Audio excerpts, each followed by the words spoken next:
Okay, fast fetch check. Yeah, I'm still LARPing this.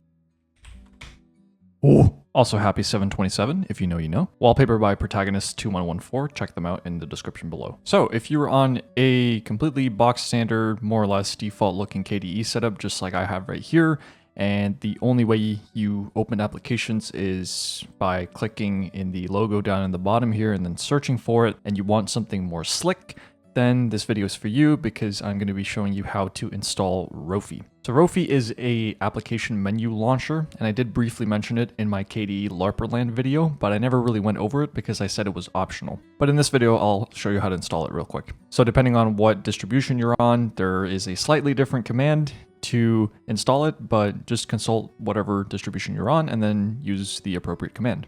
In my case, I'm on Gen 2, so I'm going to be using the emerge command to get Rofi. And it is just one single package.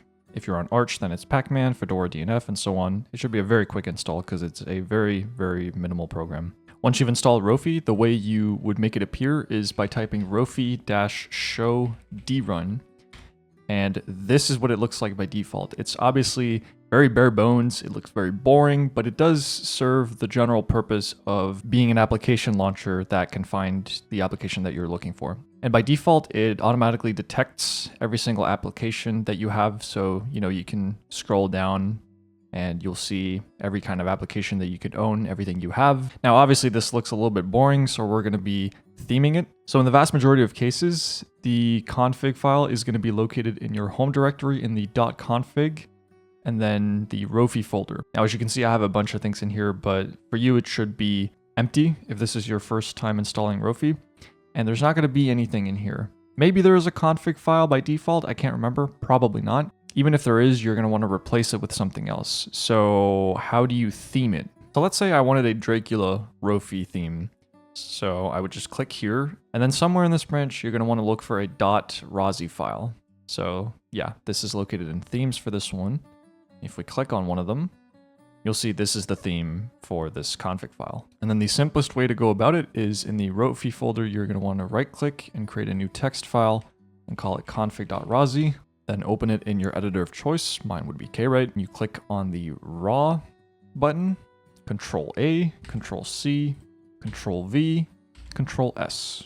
Now if you run Rofi again, there we go. Now we have a nice minimal Dracula theme. Looks very clean, actually. Now, if you're a big fan of square design instead of these rounded corners, then you could also choose my config file, and I'll leave a link for it in the description. It looks like this. The only prerequisite is you have the Iosevka nerd font. Now, if you don't want to use the Iosevka nerd font, that's fine, but just be aware there are several lines that include the font variable, so you're going to have to change every single one.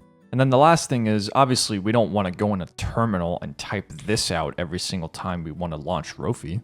What you would want to do instead is go in KDE settings and search for shortcuts and click add new, command or script. And then the command will be the same one in the terminal, which is rofi-show drun, and then you can name it whatever you want. I'm just going to call it Rofi. By default, I have it set to super D, but by default on KDE, Super D is actually used to toggle the desktop. So I'm just going to be doing Super F for demonstration purposes. Once you've applied the shortcut, you can simply hit whatever shortcut you set it to. And there you go. No matter how many windows you currently have open, this is always going to open above all of those. I hope this was helpful.